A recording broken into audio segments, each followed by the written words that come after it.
نحمده ونستعينه ونؤمن به ونتوكل عليه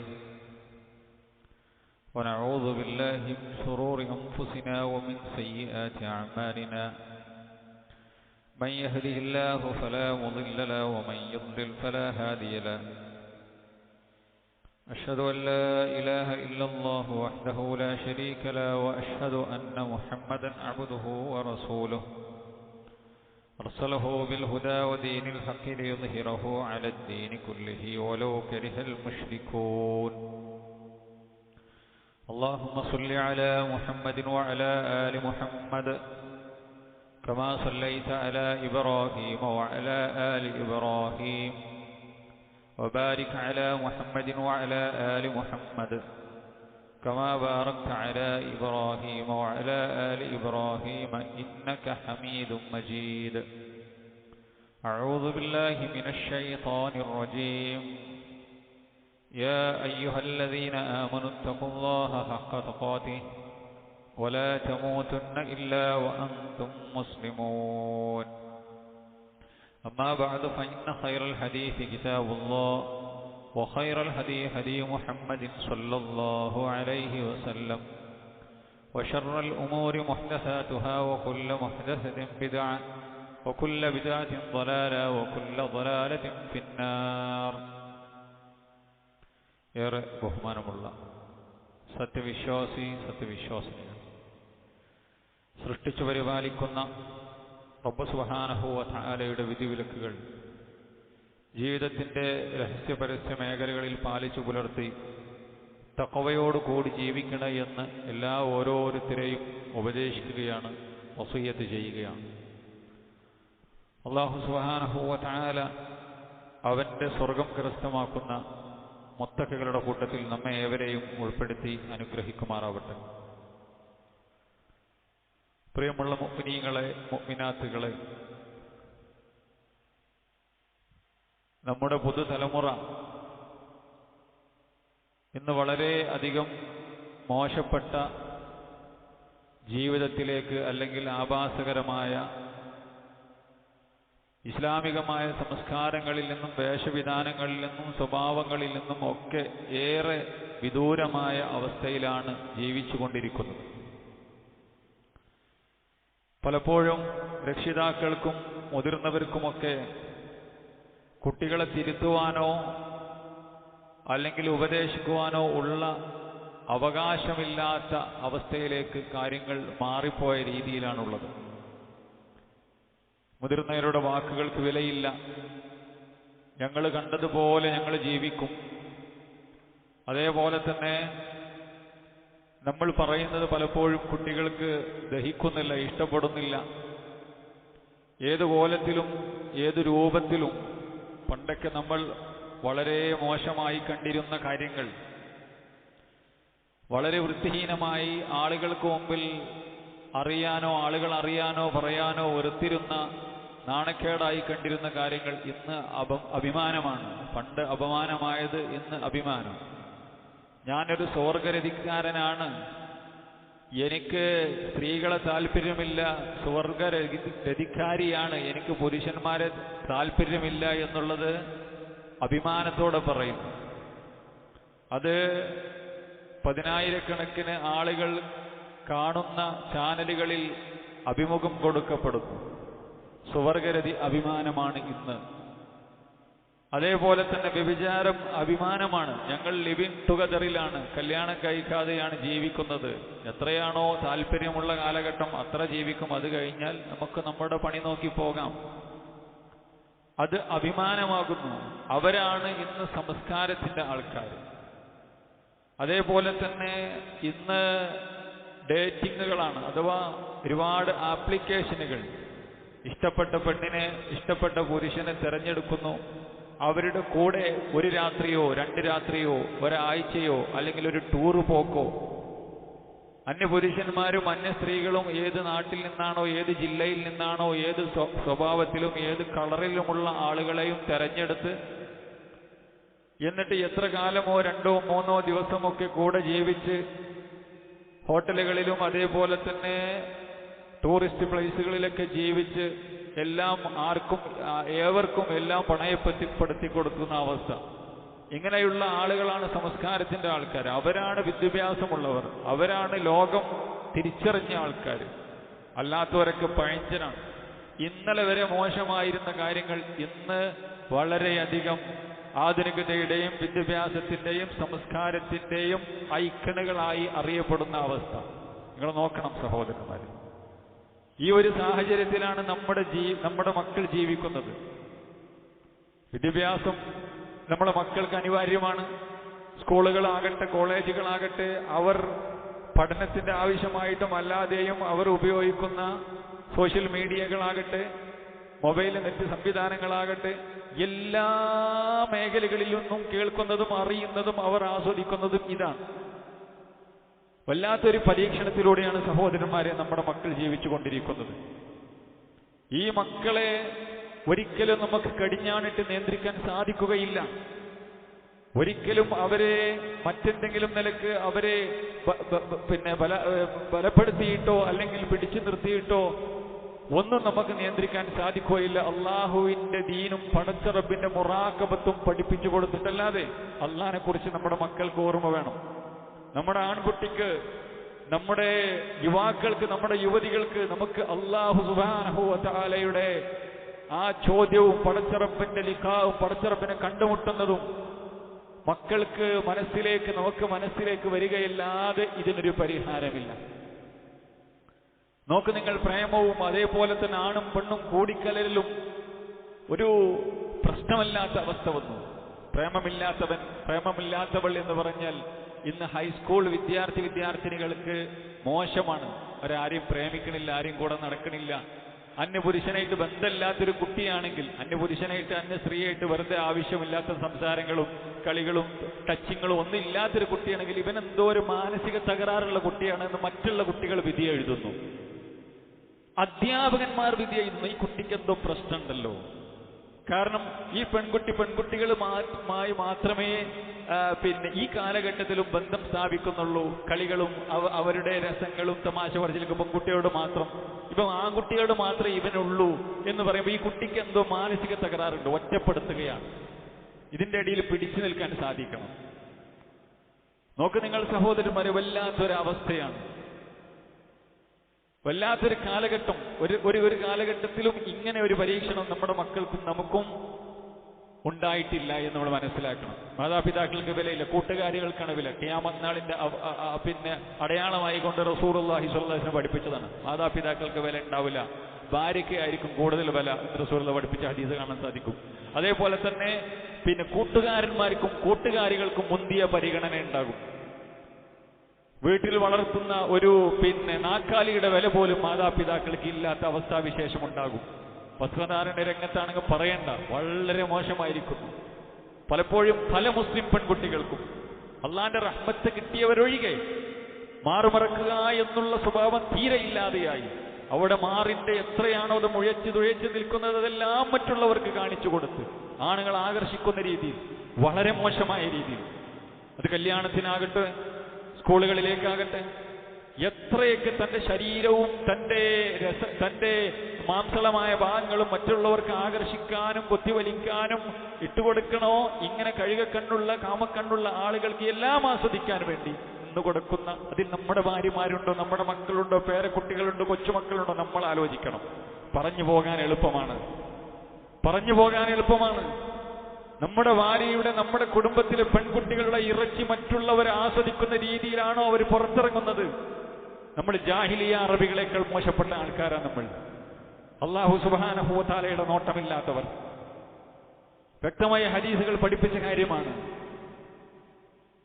ആളുകളെ മാക്സിമം ആകർഷിപ്പിക്കുകയും അതേപോലെ തന്നെ ആളുകളുടെ മനുഷ്യന്മാരുടെ മനസ്സിന്റെ വികാരങ്ങളെ എങ്ങനെയൊക്കെ അവരുടെ വികാരങ്ങളെ ഉത്തേജിപ്പിക്കാൻ പറ്റുന്ന രീതിയിലുള്ള ഡ്രസ് കോഡും ലിപ്സ്റ്റിക്കും അതേപോലെ തന്നെ സൗന്ദര്യവർദ്ധക വസ്തുക്കളും നമ്മുടെ നാടുകളിലടക്കം നമ്മുടെ ജില്ലയിലടക്കം കോടിക്കണക്കിന് രൂപയുടെ വർദ്ധന വസ്തുക്കളാണ് ഈ ഒരു കാലയളവിൽ പണ്ടൊന്നുമില്ലാത്ത, പണ്ട് കേരളത്തിന് പുറത്തും ഇന്ത്യക്ക് പുറത്തൊക്കെ കണ്ടിരുന്ന സംഗതികൾ ഇന്ന് എല്ലായിടത്തും സർവ്വ സാധാരണയായി മാറിക്കഴിഞ്ഞു. സ്കൂളുകളിലേക്കും സ്ഥാപനങ്ങളിലേക്കും അതേപോലെ തന്നെ അങ്ങാടികളേക്ക് ഇറങ്ങുമ്പോൾ ഇതുമായിട്ടാണ് കുട്ടികൾ നടക്കുന്നത്. ഇല്ലാമൻ റഹ്മല്ലാഹ്, അള്ളാന്റെ റഹ്മത്ത് കിട്ടിയ ആളുകൾ ഒഴികെ. നമസ്കാരത്തിന്റെയോ ദീനിന്റെയോ ഖുർആൻ പാരായണത്തിന്റെയോ കാര്യത്തിൽ ഒരു ശ്രദ്ധയുമില്ല. നമ്മൾ പിന്നാലെ കൂടണം. ഈ പറയുന്ന പ്രശ്നങ്ങൾ നമുക്കെല്ലാവർക്കും അറിയാം. എന്താണ് സഹോദരന്മാരെ പരിഹാരം? മക്കൾക്ക് മതം പഠിപ്പിച്ചു കൊടുക്കല്ലാത്ത ഒരു പരിഹാരമില്ല. ഇത് കേവലം പറഞ്ഞു പോയിട്ട് കാര്യമില്ല സഹോദരന്മാരെ. എത്രത്തോളം നമ്മുടെ ഭൗതിക പഠനത്തെ നമ്മൾ സീരിയസ് ആയിട്ട് എടുത്തോ, നമ്മുടെ മക്കളുടെ ഭൗതിക പഠനം എത്ര സീരിയസ് ആയിട്ട് എടുത്തിട്ടുണ്ട്, എത്ര ലക്ഷങ്ങൾ ചെലവാക്കി. എന്റെ മുമ്പിലിരിക്കുന്ന രക്ഷിതാക്കൾ നിങ്ങളോടൊന്ന് ചോദിച്ചു നോക്കൂ, എത്ര ലക്ഷങ്ങൾ നമ്മുടെ മക്കളുടെ ഭൗതിക പഠനത്തിന് ചെലവാക്കി നിങ്ങൾ? എത്ര ലക്ഷങ്ങൾ? അവരെ വലിയ വലിയ കോഴ്സുകൾക്കും അതേപോലെ തന്നെ എഞ്ചിനീയറിങ്ങിനും അതേപോലെ തന്നെ അവർ MBBSനും പോകാൻ, മറ്റുള്ള IT മേഖലകളിൽ അവർക്ക് വലിയ ജോലി കിട്ടാൻ ഒക്കെ ചെലവാക്കണം. പക്ഷെ മതത്തിന് എത്ര ചെലവാക്കി? എത്ര ആയിരങ്ങൾ ചെലവാക്കി മതം പഠിപ്പിക്കുന്നതിന്? നിങ്ങൾ ചോദിച്ചു നോക്കൂ, എത്ര ഗൗരവം നമ്മൾ കണ്ടിട്ടുണ്ട്.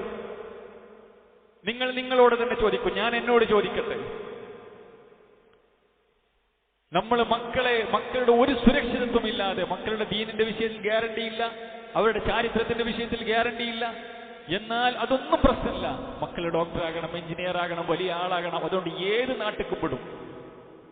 ഒരു സേഫ്റ്റിയും ഇല്ലാത്ത ഏത് നാട്ടിലും പെൺകുട്ടികളെ ഇന്ത്യക്ക് പുറത്ത്, കേരളത്തിന് പുറത്ത് വിടാൻ തയ്യാറാണ്. ഒരു സേഫ്റ്റി ഇല്ല. ദീന് നഷ്ടപ്പെടുമെന്നുള്ള ചിത്രം തന്നെയല്ല. നിസ്കാരമുണ്ടോ, നോമ്പുണ്ടോ, ദീനിയായ ജീവിതമുണ്ടോ ഒന്നും പ്രശ്നമില്ല. കുട്ടി ഇന്നതാവണം. ഇല്ലേ? മുസ്ലിം സമുദായത്തിന്റെ ഇല്ലാമൻ റഹിമല്ലാഹ് ഇല്ലേ അവസ്ഥ? അതല്ലേ? വല്ലാത്തൊരവസ്ഥയാണ് സഹോദരന്മാരെ. ഈ കോലത്തിലാണെങ്കിൽ അല്ലാഹു സുബ്ഹാനഹു വ തആല വ്യക്തമായി പറഞ്ഞതാണ്, ഇന്നലെ പറഞ്ഞതല്ല. അല്ലാഹു സുബ്ഹാനഹു വ തആല 1400 വർഷങ്ങൾക്ക് മുമ്പ് മുത്തുനബിയിലൂടെ പഠിപ്പിച്ചു, യാ അയ്യുഹല്ലദീന ആമനൂ ഇന്ന മിൻ അസ്വാജികും വ ഔലാദികും അദുവ്വൻ ലക്കും ഫഹ്ദറൂഹും. നിങ്ങളുടെ മക്കളിൽ അതേപോലെ തന്നെ നിങ്ങളുടെ ഇണതുണകളിൽ നിങ്ങൾക്ക് ശത്രുക്കളുണ്ട്, നിങ്ങൾ ജാഗ്രത പാലിച്ചോ. എങ്ങനെയാ ശത്രുവാകല്? ദുനിയാവിലും ആഖിറത്തിലും നമ്മളെ ശത്രുക്കളാവും. നമ്മുടെ നരകക്കുഴി അവരുണ്ടാക്കും. ദുനിയാവിലെ നരകക്കുഴിയും അവരുണ്ടാക്കും, ആഖിറത്തിലെ നരകക്കുഴിയും അവരുണ്ടാക്കും. വല്ലാത്ത പരീക്ഷണമാണ്. ഇന്നമാ അംവാലുക്കും ഔലാദുക്കും വല്ലാഹു ഫിത്നത്തുൻ വല്ലാഹു ഇൻദഹു അജ്റുൻ അളീം. പരീക്ഷണമാണ് സമ്പത്തും അതേപോലെ തന്നെ മക്കളും. അതുകൊണ്ട് നമ്മുടെ ശത്രുക്കളാകും ഇണകളും തുണകളും മക്കളും. വല്ലാത്തൊരു വർത്തമാനമാണ് അല്ലാഹു സുബ്ഹാനഹു വ തആല പറയുന്നത്. നമ്മുടെ ശത്രുക്കൾ, നമുക്ക് നരകം വാങ്ങിത്തരുന്നവർ, നരകക്കുഴിയിൽ നിന്നും കരകയറണം നമ്മൾ തീരുമാനിക്കുമ്പോ അതിലേക്ക് തന്നെ നമ്മളെ ചവിട്ടി താഴ്ത്തുന്ന നമ്മുടെ മക്കളുണ്ടാകും. അവരതിനേക്കാൾ വലിയ നരകക്കുഴിയിലായിരിക്കും. ദുനിയാവിലും ആഖിറത്തിലും നരകം വാങ്ങുന്ന മക്കളെ കൊണ്ട് നരകം വാങ്ങുന്നവർ അല്ലേ? എന്താണ് കാരണം സഹോദരന്മാര്? 2 കാരണമാണ്. ഒന്ന് മതപഠനം, മതം കുട്ടികൾക്ക് കൊടുക്കുക എന്നുള്ളത് തന്നെ. രണ്ടാമത്തെ പ്രാർത്ഥന, മക്കൾക്ക് വേണ്ടിയുള്ള പ്രാർത്ഥന. എത്രയാണ് സഹോദരന്മാരെ വിശുദ്ധ ഖുർആൻ അർത്ഥം പറഞ്ഞു നിങ്ങൾ വായിച്ചു നോക്കൂ. സർവ്വ അമ്പിയാക്കന്മാരും സർവ്വ പ്രവാചകന്മാരും സർവ്വ ഔലിയാക്കന്മാരും മക്കൾക്ക് വേണ്ടി പ്രാർത്ഥിക്കുകയാണ്. എത്രയാണ് പ്രാർത്ഥിച്ചത്? ഇൻഷാ അല്ലാഹ് ഞാൻ വരുന്നുണ്ട്. അല്ലാഹു സുബ്ഹാനഹു വ തആല റസൂലുള്ളാഹി പറഞ്ഞു, കുല്ലുക്കും റാഇൻ വ കുല്ലുക്കും മസ്ഊലുൻ അൻ റഈയതിഹി. എല്ലാവർക്കും അല്ലാഹു ഉത്തരവാദിത്തം കൊടുത്തിട്ടുണ്ട്. ആ ഉത്തരവാദിത്തം അല്ലാഹു ചോദിക്കും. മക്കളുടെ ഉത്തരവാദിത്തമാണ്, മക്കളുടെ മതപഠനം ഉത്തരവാദിത്തമാണ്. മക്കളെ സ്വർഗത്തിലേക്ക് കൊണ്ടുപോകുക, നരകത്തിൽ നിന്നും കയറ്റുക എന്നുള്ളത് മാതാപിതാക്കളുടെ ഉത്തരവാദിത്തമാണ്. യാ അയ്യുഹല്ലദീന ആമനൂ ഖൂ അൻഫുസകും വഅഹ്ലീകും നാറ. ബാക്കി നിങ്ങളുടെ മനസ്സിൽ വന്നു ആയത്ത്, കാരണം എല്ലാവരും ഒരുപാട് പ്രാവശ്യം കേട്ട ആയത്താണ്. നരകത്തിന് നിങ്ങളെയും നിങ്ങളുടെ കുട്ടികളെയും നിങ്ങളുടെ സന്താനങ്ങളെയും ഭാര്യ ഭർത്താക്കന്മാരെയും ഇണതുണകളെയും നിങ്ങൾ കയറ്റുന്നത് രക്ഷപ്പെടുത്തണം എന്നുള്ളത് നിങ്ങളുടെ ഉത്തരവാദിത്തമാണ്. എന്നിട്ട് നരകത്തിന്റെ വിശേഷണം അല്ലാഹു പറഞ്ഞു, നരകത്തിൽ കത്തിക്കപ്പെടുന്ന മനുഷ്യരാണ്, കരിങ്കല്ലുകളാണ്, പാറകളാണ്. അതിന്റെ കാവൽക്കാർ കഠിനകഠോരന്മാരാണ്. അല്ലാഹു പറഞ്ഞത് അവർ മുഴുവനായി തന്നെ കേൾക്കുന്നു. കൃത്യമായി അല്ലാഹു സുബ്ഹാനഹു വ തആല പഠിപ്പിക്കുകയുണ്ട്. അതുകൊണ്ട് സഹോദരന്മാരെ, മക്കൾക്ക് മതപരമായ തർബിയത്ത് കേവലം കൊടുക്കലല്ല, സീരിയസ് ആയി കൊടുക്കണം. നമ്മളുണ്ടല്ലോ ഭൗതിക പഠനം കൊടുക്കണേ, അതേപോലെ കൊടുക്കണം. മതപരമായുള്ള തർബിയത്ത് മാതാപിതാക്കൾക്ക് നിർബന്ധമാണ്, അല്ലെങ്കിൽ അവർ കുറ്റക്കാരാണ്. പണ്ഡിതന്മാര് പറഞ്ഞു, ഫമൻ അഹ്മല തഅലീമ വലദിഹി മാ യൻഫഉഹു. ഒരു കുട്ടിക്ക് മതപരമായി ഉപകാരം കിട്ടുന്ന കാര്യം അത് കൃത്യമായി സീരിയസ് ആയി പഠിപ്പിക്കാതിരുന്നാൽ അങ്ങേ അറ്റത്തെ ഗുരുതരമായ വീഴ്ചയാണ് മാതാപിതാക്കൾ നടത്തിയിട്ടുള്ളത്. മക്കളെ തീറ്റിപ്പോറ്റുന്ന മാത്രം പോരാ, മക്കൾക്ക് മതം കൊടുക്കണം. ദുനിയാവ് കൊടുത്താൽ മാത്രം പോരാ, ഗുരുതരമായ വീഴ്ചയാണ്.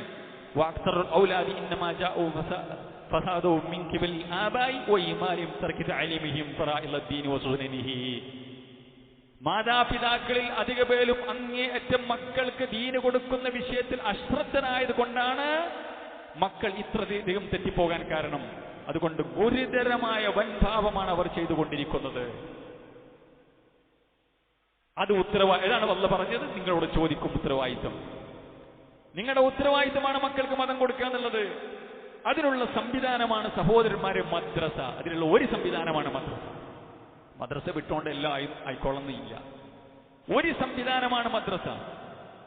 സഹോദരന്മാരെ, നമ്മുടെ കുട്ടികൾക്ക് ചെറുപ്രായത്തിൽ തന്നെ 5 വയസ്സുള്ള 6 വയസ്സുള്ള കുട്ടികൾക്ക് തന്നെ ചെറുപ്രായത്തിൽ തന്നെ ഒരു സംവിധാനത്തിലൂടെ മദ്രസ എന്നുള്ളത് എന്താണ് സഹോദരന്മാരെ? നമ്മുടെ ഒരു നാട്ടിൽ ഒരു മദ്രസയുണ്ട് എന്നുള്ളത് നാടിന്റെ ഒരു മുസ്ലിമായ നാടിന്റെ ശാഖയുടെ മണ്ഡലത്തിന്റെ സംസ്കാരമാണ് മദ്രസ എന്നുള്ളത്. നമ്മുടെ നാടിന്റെ സംസ്കാരമാണ്, വെളിച്ചമാണ്. ഒരു നാട്ടിൽ ഒരു ശാഖയിൽ മദ്രസ ഉണ്ട് എന്ന് പറഞ്ഞാൽ അത് ആ നാടിന്റെ സംസ്കാരം, ഒരു മുസ്ലിമായ നാടിന്റെ സംസ്കാരമാണ്, വെളിച്ചമാണത്. പക്ഷേ ഈ മദ്രസ എന്ന സംവിധാനം നമ്മുടെയൊക്കെ കാലഘട്ടങ്ങളിൽ, നമ്മളൊക്കെ മദ്രസ പഠിക്കുന്ന സമയത്ത് കൃത്യമായിട്ട് അത് ഉണ്ടായിരുന്നു. ഉസ്താദുമാരുണ്ടായിരുന്നു, മൗലവിമാരുണ്ടായിരുന്നു, മദ്രസ ഉണ്ടായിരുന്നു, അതിന് നിലയും വിലയും ഉണ്ടായിരുന്നു. നമ്മളൊക്കെ മദ്രസയിൽ നിന്ന് ഒരുപാട് പഠിച്ചു. 5ാം ക്ലാസ്സും 6ാം ക്ലാസ്സും 7ാം ക്ലാസ്സും 8ാം ക്ലാസ്സൊക്കെ മദ്രസ പഠിച്ചു. ദീനിന്റെ ഒരുപാട് നിയമങ്ങളും നിർദ്ദേശങ്ങളും പഠിച്ചു. അത് തൗഫീഖ് കിട്ടിയ ആൾക്കാരാണ് നമ്മൾ. പക്ഷെ ഇന്ന് നമ്മുടെ മക്കളുടെ മദ്രസയുടെ കാര്യം എന്താണ് സഹോദരന്മാരെ? ദുനിയാവിന്റെ വിഷയം പഠിപ്പിക്കാൻ നമ്മൾ ഏറെ മുമ്പിലാണ്. അറ്റം കാണാത്ത, ആഴം കാണാത്ത പരലോകത്തിന്റെ വിഭവമായ മദ്രസ പഠനം, ദീനീ പഠനത്തിന്റെ വിഷയത്തിൽ നമ്മൾ എവിടെയാണ്? ഡെയിലി മദ്രസയിൽ രാവിലെ നമ്മളെ കുട്ടി പോകുന്നുണ്ടോ? അതൊരു സംസ്കാരമാണ്. രാവിലെ നേരത്തെ എണീറ്റ് എന്നിട്ട് സുബ്ഹി നമസ്കരിച്ച് എന്നിട്ട് കുട്ടികൾക്ക് എന്തെങ്കിലും ഒരു ഭക്ഷണം കൊടുത്ത് മദ്രസയിലേക്ക് പറഞ്ഞയക്കുക എന്നുള്ളത് ഒരു മുസ്ലിം നാടിന്റെ സംസ്കാരമാണ്. അത് കേവലം വീക്കെൻഡ് മദ്രസകളായി ഞായറാഴ്ച മാത്രം, അല്ലെങ്കിൽ ശനി ഞായറും, അതൊരു കല്യാണം ഉണ്ടെങ്കിൽ അത് മുടങ്ങി. എല്ലാ ദിവസവും രാവിലെ മദ്രസയിലേക്ക് വിടാൻ നമുക്ക് എന്തേ പ്രയാസമായത്? അല്ലാഹ് പറഞ്ഞു, ജനങ്ങളുടെ കാര്യം വല്ലാത്തൊരവസ്ഥ തന്നെ. യഅലമൂന ളാഹിറൻ മിനൽ ഹയാത്തി ദുനിയ, ദുനിയാവിന്റെ അലങ്കാരങ്ങൾ, അവർ ദുനിയാവിന്റെ സുഖങ്ങളും ദുനിയാവിന്റെ സൗകര്യങ്ങളൊക്കെ അവർ നന്നായി അറിയുന്നു. ദുനിയാവിന്റെ കാര്യങ്ങളൊക്കെ അവർ അറിയുന്നു. വഹും അനിൽ ആഖിറതി ഹുമുൽ ഗാഫിലൂൻ, പരലോകത്തിന്റെ വിഷയത്തിൽ അശ്രദ്ധവാന്മാരാണ്. ദുനിയാവ് 8 തെറ്റ് പഠിപ്പിക്കാൻ വിടാണ്. എന്നാൽ ആഴം കാണാത്ത, അറ്റം കാണാത്ത പരലോകത്തിന്റെ അതിലേക്കുള്ള വിഭവമായ മദ്രസയുടെ വിഷയത്തിൽ അത് ഗൗരവമില്ല. മദ്രസക്ക് പറഞ്ഞയക്കുന്നുണ്ടെങ്കിൽ തന്നെ 1 ദിവസമോ 2 ദിവസമോ ലീവ് ആകണതിന് പ്രശ്നമില്ല. ഉമ്മ പോയാൽ കുട്ടിക്ക് മദ്രസ ലീവ്, സ്കൂൾ ലീവാകാൻ പറ്റൂല. സ്കൂളിൽ ലീവാകാൻ പറ്റൂല. മദ്രസയിൽ കുട്ടിക്ക് ഒരുപാട് വിഷയങ്ങളുണ്ട്. ഖുർആനുണ്ട്, തജ്വീദ് ഉണ്ട്, അഖീദുണ്ട്, അഖ്ലാഖുണ്ട്, ഫിഖ് ഉണ്ട്. അത് എന്തൊക്കെയായി, എത്ര എടുത്തു, ഏത് പാടാണുള്ളത്, അത് ഇപ്പൊ എന്തൊക്കെ എനിക്ക് പഠിക്കാനുണ്ട്, എന്തൊക്കെ എഴുതാൻ ഉസ്താദ് പറഞ്ഞിട്ട് ഒരു ചോദ്യമില്ല. നല്ല സ്കൂൾക്ക് കൃത്യമായി ചോദിക്കും. കുട്ടി എന്ത് മനസ്സിലാക്കണം? എന്റെ ഉമ്മമാരെ, പെങ്ങന്മാരെ, സ്കൂൾ വിഷയത്തിൽ കുട്ടിയുടെ ഇംഗ്ലീഷും കെമിസ്ട്രിയും ഫിസിക്സും ഭൗതിക വിഷയങ്ങളും കൃത്യമായി നമ്മൾ ചോദിക്കുന്ന, നമ്മൾ മദ്രസ വിഷയത്തെക്കുറിച്ച് ചോദിക്കുന്നില്ലെങ്കിൽ കുട്ടി എന്ത് മനസ്സിലാക്കും? ഇത് പേരിനുള്ളൊരു സംവിധാനമാണ്. നാട്ടുകാർ ചോദിക്കും, നമ്മളെ നാട്ടിലെ ശാഖക്കാർ ചോദിക്കും. കുട്ടി മദ്രസക്ക് പോകുന്നുണ്ടെന്ന് പറയാൻ മാത്രമുള്ള സംവിധാനം. കുട്ടി മനസ്സിലാക്കുന്നു, അത്രയേ ഉള്ളൂ മദ്രസ. കാരണം സ്കൂൾ ലീവാകാൻ അനുവദിക്കുന്നില്ല, മദ്രസ ലീവാകുന്നതിന് പ്രശ്നമില്ല. സ്കൂളിലേക്ക് കൃത്യമായി സമയം തെറ്റാതെ 10 മണിക്ക് തുടങ്ങുന്ന സ്കൂളാണെങ്കിൽ അത് 9:45 തന്നെ 9:30 തന്നെ കുട്ടി അവിടെ എത്തി എന്നുള്ള മാതാപിതാക്കൾ ഉറപ്പുവരുത്തുന്നു. പക്ഷേ 7 മണിക്ക് തുടങ്ങുന്ന, 6:30 തുടങ്ങുന്ന മദ്രസ അത് അരമണിക്കൂർ ലേറ്റായി കുട്ടെത്തുന്നത്, സ്ഥിരമായി എത്തുന്നത് പ്രശ്നമില്ല. 6:45 7 മണിക്ക് തുടങ്ങുന്ന മദ്രസ തന്നെ കിതാബിലുള്ളത്, രേഖയിലുള്ളത്, നിയമത്തിലുള്ളത് 7 മണിക്ക് തുടങ്ങണ മദ്രസയാണ്. പക്ഷെ കൃത്യമായി എന്നും മദ്രസനെ തുടങ്ങി 7:15. കാരണം ഉസ്താമാരൊക്കെ എത്തിയിരുന്ന, കുട്ടികളാരും എത്തുന്നില്ല. പിന്നെ ആരെയും പഠിപ്പിക്കുക ബെഞ്ചിന്റെ റിസ്കിന്? 1 2 3 4 കുട്ടികളല്ല, 7:15 7:00 എന്റെ കുട്ടികൾ എത്തിയിട്ടില്ല. ആരെ പഠിപ്പിക്കുന്നത്? ഇങ്ങനെയാകുമ്പോൾ ഉസ്താദുമാരും എത്തുന്നില്ല. ആർക്ക് വേണ്ടിയിട്ടാണ് ഈ വരുന്നത്? ഈ ഒരു അവസ്ഥയിലേക്ക് മദ്രസ പോയിട്ടുണ്ട് എന്നുള്ളത് എന്നേക്കാൾ കൂടുതൽ നിങ്ങൾക്കറിയാം. മദ്രസയിൽ പോകുന്ന കുട്ടികൾ തന്നെ സ്കൂളിലേക്കുള്ള ബസ് വരുന്നു, അല്ലെങ്കിൽ അതിനുള്ള വാഹനം വരുന്ന, അതുകൊണ്ട് തന്നെ മദ്രസയിൽ അവസാനത്തെ പീരീഡ് കുട്ടിക്കില്ല. അവസാനത്തെ പീരീഡ് ഖുർആനെങ്കിൽ കുട്ടിക്ക് ഖുർആൻ ഓത്തുന്നില്ല. അഖീദയെങ്കിൽ അഖീദ എന്താണെന്ന് തിരിയണില്ല. ഫിഖിന്റെ പീരീഡ് അവസാനത്തെ പീരീഡ് ആണെങ്കിൽ ആ കുട്ടിക്ക് ഫിഖ് എന്താണെന്ന് അറിയില്ല. എങ്ങനെയാണ് നിസ്കരിക്കേണ്ടത്, എങ്ങനെയാണ് നിസ്കരിച്ചിൽ ചൊല്ലിപ്പറയേണ്ടത് എന്ന് നമ്മുടെ മക്കൾക്ക് അറിയില്ല. കാരണം അപ്പോൾ തന്നെ സ്കൂളിലേക്കുള്ള വാഹനം വന്നു. ദുനിയാവിന്റെ നിസ്സാരമായ കാര്യങ്ങൾ പോലും കൃത്യമായി പഠിച്ചെടുക്കുന്നു. അല്ലേ? അതാണ് അല്ലാഹു പറഞ്ഞു, യഅലമൂന അല്ലാഹിറ മിനൽ ഹയാത്തി ദുനിയ. സൂറത്ത് റൂമിലെ തുടക്കത്തിലുള്ള ആയത്തുകളാണ്. വല്ലാത്ത ആയത്താണത്. പരലോകത്തിന്റെ വിഷയത്തിൽ അവർക്ക് നിസ്സാരമാണ്. അതുകൊണ്ട് അതേപോലെ തന്നെ മദ്രസയിലേക്ക് പറഞ്ഞയക്കുന്നത് പലപ്പോഴും ഉസ്താദുമാര് പരാതി പറയുന്നു, പല്ലുകൂടി തേക്കൂല. സ്കൂളില്ലാത്ത ദിവസമാണ് മദ്രസയെങ്കിൽ കുളിപ്പിക്കൂല, നല്ലൊരു വസ്ത്രം ധരിപ്പിക്കൂല, പല്ലുപോലും തേക്കൂല, ഒരു കട്ടൻ ചായ പോലും കുട്ടികൾക്ക് കൊടുക്കാതെ വിടുന്നു. എന്നിട്ട് കുട്ടികളെ ഇറങ്ങാറ്. നേരം സ്കൂളിലെ ദിവസമാണെങ്കിൽ മദ്രസക്ക് ഉടനെ കൃത്യമായി എല്ലാം ഇട്ട് യൂണിഫോം ഇട്ട് കുളിപ്പിച്ച് പറഞ്ഞേക്കുന്നു. അനുഭവങ്ങളാണ്. ഒരു ഉസ്താദിനോട് പറഞ്ഞു, ഉസ്താദെ മൂത്രം മണക്കുന്ന രീതിയിൽ കുട്ടികൾ വരുന്നുണ്ട്. ചെറിയ കുട്ടികളാണ്, 1ാം ക്ലാസ്സിലെ കുട്ടികൾ. അപ്പൊ അതുപോലും ശ്രദ്ധിച്ചിട്ടില്ല. ഞാൻ എല്ലാവരെ കുറിച്ചല്ല പറയുന്നത്, പക്ഷെ ഇത് അനുഭവങ്ങളാണ്. മദ്രസയുടെ വിഷയത്തിൽ, കുട്ടികൾക്ക് മതം പഠിപ്പിക്കുന്ന വിഷയത്തിൽ നമ്മൾ എത്രത്തോളം ശ്രദ്ധിക്കുന്നുണ്ട് എന്നുള്ളത്. അതുകൊണ്ട് സഹോദരന്മാരെ, നമ്മുടെ മക്കളും പേരക്കുട്ടികളും രാവിലെ കൃത്യമായി എല്ലാ ദിവസവും മദ്രസയിൽ പോകട്ടെ. അതൊരു ഡെയിലി മദ്രസക്ക്, അതൊരു വീക്കെൻഡ് മദ്രസക്ക് കാത്തിക്കണ്ട. ചില ആൾക്കാരുണ്ട്, സ്കൂളിൽ മദ്രസ ഉണ്ടല്ലോ, സ്കൂളിൽ മതവിഷയങ്ങൾ പഠിപ്പിക്കുന്നുണ്ടല്ലോ എന്ന് ന്യായീകരിക്കുന്ന ആളുകൾ. ആ സ്കൂളിലെ മദ്രസന്റെ അവസ്ഥ എന്താണെന്ന് നമുക്കറിയോ? ഞാൻ എല്ലാ സ്കൂളുകളെ കുറിച്ചല്ല പറയണത്. അത് അഡ്മിഷൻ കിട്ടാനുള്ളൊരു മറയാണ്. ഞാനൊരു അധ്യാപകനായതുകൊണ്ട് എനിക്ക് പറയാൻ പറ്റും. എല്ലാ സ്കൂളിന്റെ കാര്യമല്ല ഞാൻ പറയുന്നത്. അഡ്മിഷൻ കിട്ടാനുള്ള ഒരു മറ. 7 പീരീഡുകൾക്കിടയിൽ ഒരു പീരീഡ് എങ്ങാനും കിട്ടി. അതന്നെ ആ പീരീഡ് കുട്ടിയേക്കാരാ, ഇത് മതപഠനത്തിന്റെ പീരീഡാണ്, അതുകൊണ്ട് അത്ര വിലയുള്ളൂ എന്നുള്ളത് ആ അധ്യാപകനും അറിയാം, കുട്ടിയേക്കാരും മറ്റേ അധ്യാപകർക്കും അറിയാം. അതുകൊണ്ട് ഭൗതിക പരീക്ഷയ്ക്ക് എടുക്കുമ്പോൾ ഭൗതിക വിഷയം തീർന്നിട്ടില്ലെങ്കിൽ, ഫിസിക്സ് തീർന്നിട്ടില്ലെങ്കിൽ, ഖുർആന്റെ അധ്യാപകനോട് ഫിസിക്സിന്റെ മാഷ് പറയും, നിങ്ങളെ ഈ 6ാമത്തെ പീരീഡ് എനിക്ക് വേണം കേട്ടോ, കാരണം നിങ്ങളത് ഖുർആനല്ലേ, എന്റെ ഫിസിക്സ് ആണ്. നിങ്ങളെ ഫിഖിന്റെ ആ പീരീഡ് എനിക്ക് വേണം കേട്ടോ എന്ന് മറ്റേ ടീച്ചർ പറഞ്ഞേക്കും. കാരണം ഇവിടുത്തെ പോർഷൻ തീർന്നിട്ടില്ല. കാരണം എല്ലാവർക്കും മാറ്റി ഇല്ലാതാക്കാനും ഒഴിവാക്കാനും കട്ട് ചെയ്യാനും എഡിറ്റ് ചെയ്യാനും പറ്റിയ സാധനമാണ് മദ്രസയിൽ ആ ഒരു ഭൗതിക വിഷയത്തിന്റെ പീരീഡ്. അതാണ് അവിടുത്തെ കോലം. എന്നാൽ കൃത്യമായി കൊണ്ടുപോകുന്നവരുണ്ട്, അതിനെക്കുറിച്ചല്ല ഞാൻ പറഞ്ഞത്. കൃത്യമായി മദ്രസയിൽ മതപഠനം കൊണ്ടുപോകും. പക്ഷെ അതല്ല സഹോദരന്മാരെ നമുക്ക് വേണ്ടത്. നമുക്ക് കൃത്യമായി നമ്മുടെ കുട്ടി മദ്രസയിൽ പോകട്ടെ, നമ്മുടെ മദ്രസയിൽ പോകട്ടെ. ആ ഒരു സംസ്കാരത്തിലേക്ക് നമ്മൾ വരണം. എത്രത്തോളം എന്ന് ചോദിച്ചാൽ സഹോദരന്മാരെ, പല സ്കൂളുകളിൽ മദ്രസയുണ്ട് എന്ന് പറയുന്ന ആളുകളുണ്ടല്ലോ, ആ മദ്രസകളിൽ പലപ്പോഴും സലഫി അഖീദ അല്ല പഠിപ്പിക്കുന്നത്. മുജാഹിദുകളുടെ സലഫികളുടെ അഖീദ അല്ല പഠിപ്പിക്കുന്നത്. അവിടുത്തെ അവരുടെ നമസ്കാരമല്ല പഠിപ്പിക്കുന്നത്. അതൊന്നും നമ്മൾ നോക്കണില്ല. നമുക്ക് എന്തുണ്ടായമേ, നല്ല എഡ്യൂക്കേഷൻ ഉണ്ടായമേ, CBSE ആണോ ഇന്നതാണോ മദ്രസ ഏതാന്നുള്ള പ്രശ്നമില്ല. പേരിന് നാട്ടിൽ ചോദിക്കും, എന്റെ കുട്ടിക്ക് അവിടെ മദ്രസ ഉണ്ട്, എന്തെങ്കിലും കുട്ടി ഇവിടെ മദ്രസ പോകത്ത്, അത് സ്കൂളിൽ മദ്രസ ഉണ്ട്. ഏതാണ് ആ സിലബസ്? ആരുടെ സിലബസാണ്? KNM-ന്റേതാണോ, വിസ്ഡത്തിൻ്റെതാണോ, ഇന്നതിരുടെന്ന്? ഇത് ചിലപ്പോൾ മറ്റേതെങ്കിലും PH കക്ഷികളുടേതാകാം, പഠിക്കുന്ന ആളുകളുടേതാകാം. അതൊന്നൊരു വിഷയമുള്ള കാര്യമല്ല. ഭൗതിക വിദ്യാഭ്യാസം കൃത്യമായിരിക്കണം. സഹോദരന്മാരെ, ഞാൻ ആരും ഉദ്ദേശിച്ച് പറഞ്ഞതല്ല. പക്ഷെ ഈ അവസ്ഥയിലേക്ക് നമ്മൾ പോയിട്ടുണ്ടോ എന്നുള്ളത് നമുക്ക് എന്നേക്കാൾ കൂടുതൽ നിങ്ങൾക്ക് അറിയുന്ന കാര്യമാണ് സഹോദരന്മാരെ. പലപ്പോഴും നമ്മുടെ ആദർശക്കാരുടേത് പോലും അല്ലാത്ത സിലബസുകളാണ് നമ്മുടെ കുട്ടികൾ മദ്രസയിൽ നിന്നും പഠിക്കുന്നത്, സ്കൂളിലെ മദ്രസയിൽ നിന്നും പഠിക്കുന്നത് എന്ന് നമ്മൾ മനസ്സിലാക്കേണ്ടതുണ്ട്. എന്ന് മാത്രമല്ല സഹോദരന്മാരെ, പലപ്പോഴും നമ്മൾ മദ്രസയിൽ വിട്ടു, ഈ പറഞ്ഞ രീതിയിൽ തന്നെ മദ്രസയിൽ നമ്മൾ വിടുന്നു, മദ്രസ പഠനം കൃത്യമായി കൊടുക്കുന്നു. അതുകൊണ്ട് മാത്രം നമ്മുടെ ബാധ്യത തീരുന്നില്ല. അതുകൊണ്ട് തീരുന്നുണ്ട് നമ്മുടെ ബാധ്യത. കുട്ടികളെ മദ്രസക്ക് വിട്ടു, കൃത്യമായി എല്ലാ ദിവസവും രാവിലെ മദ്രസയിൽ വിട്ട് 3 പീരീഡ് കുട്ടി മദ്രസ പഠിച്ചിട്ട് അതാണ് നമ്മൾ ആ ഒരു സിസ്റ്റത്തിൽ തന്നെയാണ് നമ്മളെ കുട്ടിയെ വളർത്തി എന്നുള്ളത് മാത്രം നമ്മുടെ ഉത്തരവാദിത്വം തീരുമോ സഹോദരന്മാരെ? ഇല്ല. ആ മദ്രസയിൽ നിന്നും പഠിപ്പിക്കുന്ന കാര്യങ്ങൾ അപ്ലൈ ചെയ്യേണ്ട തലമാണ് കുട്ടികളുടെ വീടും കുട്ടിയുടെ മറ്റുള്ള ജീവിത രംഗങ്ങളും. മദ്രസന്ന് എന്തുണ്ടാവുള്ളൂ? മദ്രസന്ന് എന്താണെന്ന് നിയമങ്ങളെ പഠിപ്പിക്കുള്ളൂ. അത് പ്രാക്ടിക്കൽ ആക്കേണ്ടത് എവിടെയാണ്? അപ്പൊ മദ്രസയിൽ നിന്നും ഒരു ഇസ്ലാമികമായ ആൺകുട്ടിയുടെ വസ്ത്രധാരണ മദ്രസയിൽ പഠിപ്പിക്കും. അത് അപ്ലിക്കേഷൻ ലെവലിൽ വീട്ടിലെ കൊണ്ടുവരേണ്ടത്. ഒരു പെൺകുട്ടി ധരിക്കേണ്ട, ഒരു ആൺകുട്ടി ധരിക്കേണ്ട പിന്നെ ഇസ്ലാമികമായ ഡ്രസ് കോഡ് എന്താണെന്ന് ഉസ്താദ് പഠിപ്പിച്ചു കൊടുക്കും, മൗലവി പഠിപ്പിച്ചു കൊടുക്കും. അത് പ്രായോഗികവൽക്കരിക്കേണ്ടത് എവിടുന്ന? വീട്ടിൽ നിന്നാണ്.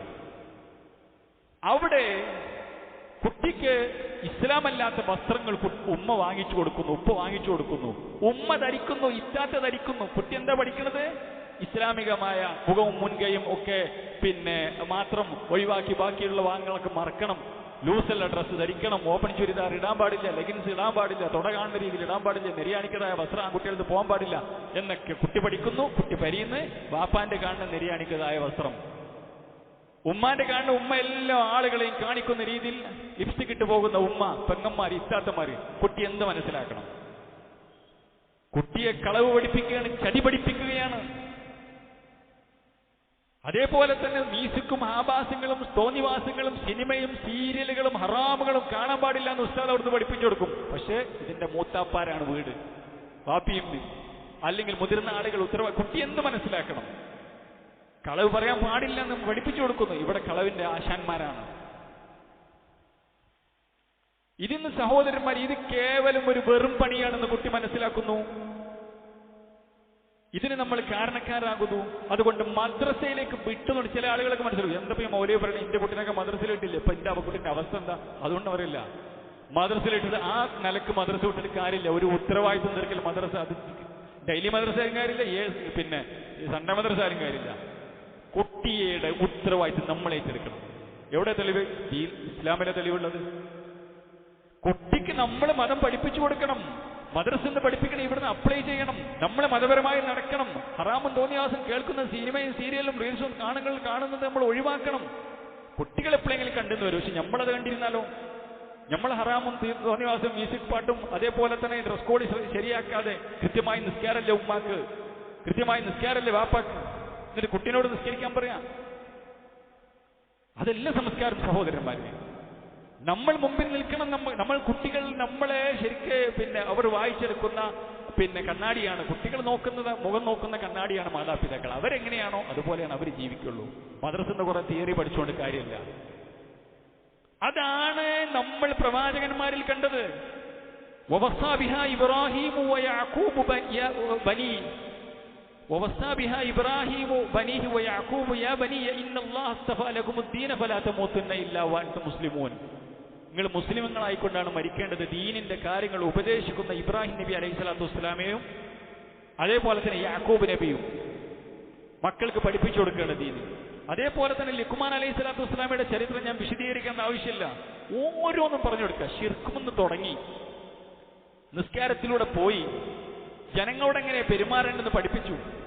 ഒരു തെറ്റ്, യാവനയ്യ ഇന്നഹാ ഇൻതകും മിസ്കാല ഹബ്ബത്തിൻ മിൻ ഖർദലിൻ ഫതകുൻ ഫീ സഖറത്തിൻ ഔ ഫീ സമാവാതി ഔ ഫിൽ അർദി യഅതി ബി അല്ലാഹ്. മോനെ, ഒരു തെറ്റ് അള്ളാന്റെ മുറാഖബത്ത് പഠിപ്പിച്ചു. അള്ളാഹു കാണുന്നുണ്ടോ എന്നുള്ളത് പഠിപ്പിക്കുന്നു. കൃത്യമായി പഠിപ്പിക്കണം. അള്ളാന്റെ നോട്ടത്തിൽ നിന്ന് ആർക്കും രക്ഷപ്പെടാൻ സാധിക്കില്ല. ഇത് കൃത്യമായി മാതാപിതാക്കൾ പഠിപ്പിച്ചു കൊടുക്കുകയാണ്. ഇങ്ങനെ ഓരോന്നും പഠിപ്പിക്കുന്ന റസൂലുള്ളാഹി സ്വല്ലല്ലാഹു അലൈഹി വസല്ലം ചെറിയ ചെറിയ കുട്ടികൾക്ക് വിളിച്ച് യാ ഉലാം, മോനെ എന്ന് പറഞ്ഞുകൊണ്ട് ഞാൻ നിനക്ക് പഠിപ്പിച്ചെടുക്കാം, പഠിപ്പിച്ചു തരാം. യഹ്ഫദില്ലാഹ യഹ്ഫദുക, നീ അള്ളാനെ സൂക്ഷിക്കണം, അപ്പൊ അള്ളാഹ് നിന്നെയും നോക്കും കേട്ട മോനെ.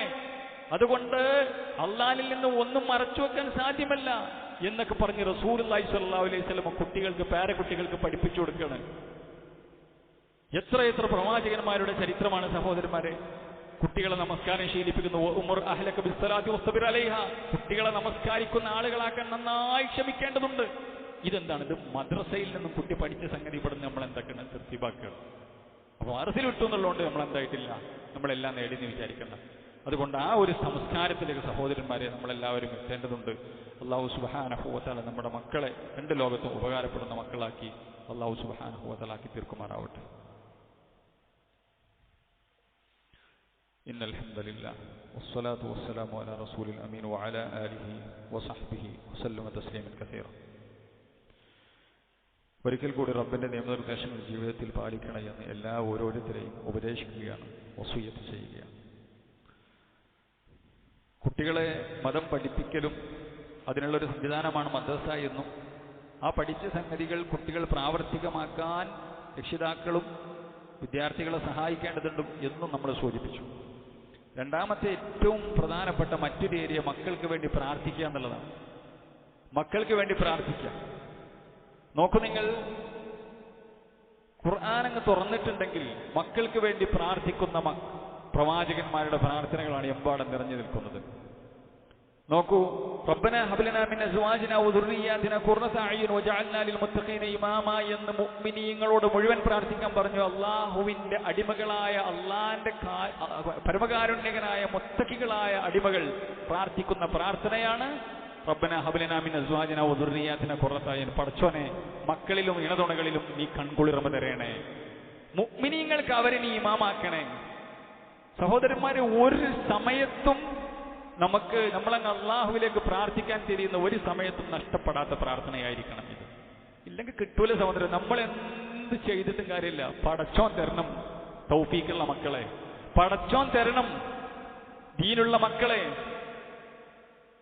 അതുകൊണ്ട് നന്നായി പ്രാർത്ഥിക്കണം. നോക്കൂ നിങ്ങൾ, ഇബ്രാഹിം നബി അലൈഹി സ്വലാത്തു വസ്സലാമയുടെ പ്രാർത്ഥന, വജ്നുബിനി വബനിയ അൻ നഅബുദൽ അസ്നാം, എന്നെയും എന്റെ മക്കളെയും വിഗ്രഹാരാധനയിൽ നിന്നും പടച്ചിറപ്പേ കാത്തു രക്ഷിക്കണമേ. എന്താണ് ഇപ്പൊ പ്രാർത്ഥന? തൗഹീദുള്ള മക്കളാക്കണേ.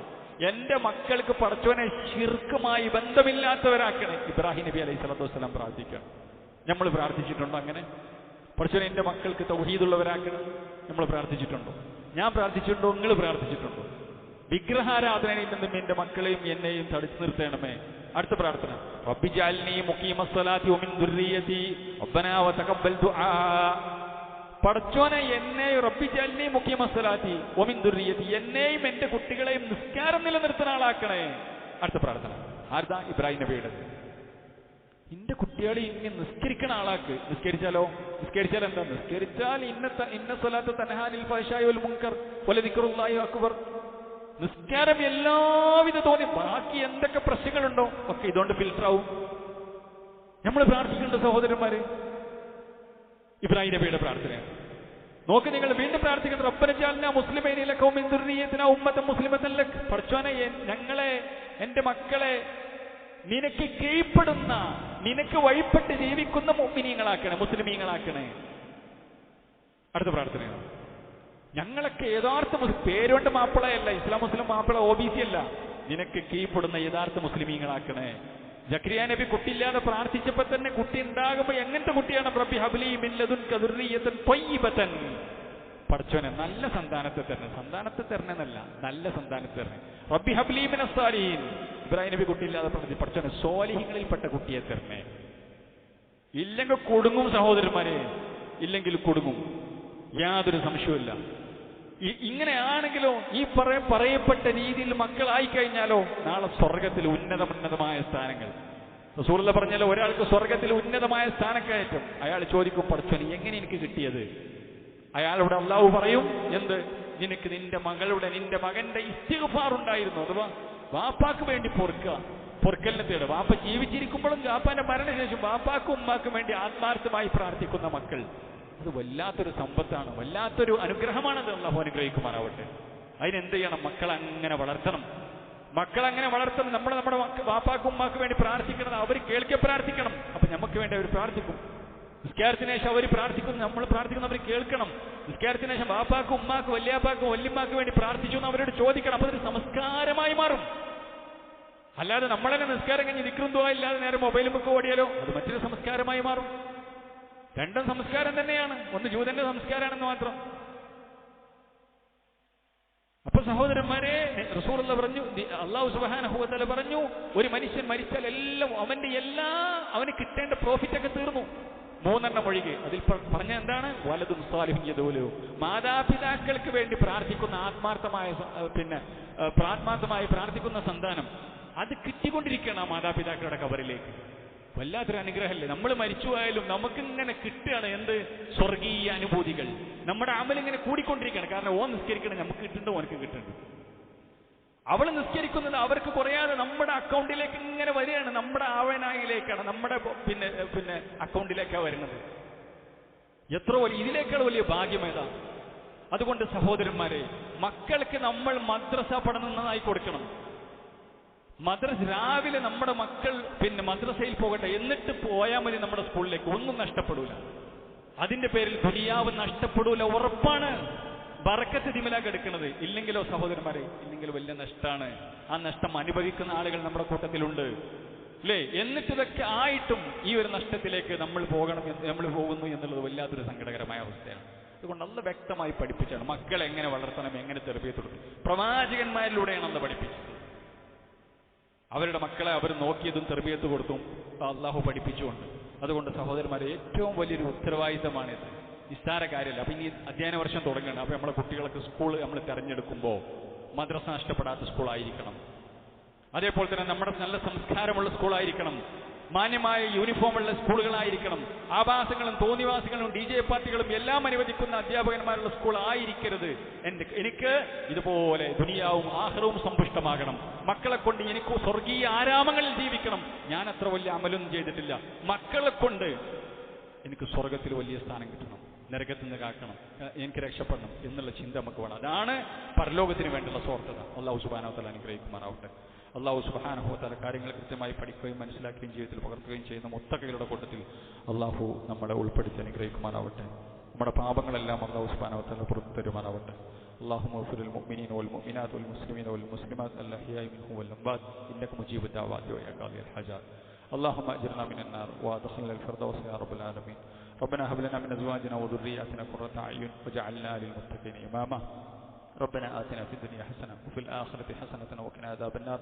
ربنا تقبل منا إنك أنت السميع العليم وتب علينا إنك أنت التواب الرحيم. ربنا هب لنا من أزواجنا وذرياتنا قرة أعين واجعلنا للمتقين إماما. آمين آمين برحمتك يا أرحم الراحمين. وصلى الله وسلم على خير خلقه محمد وعلى آله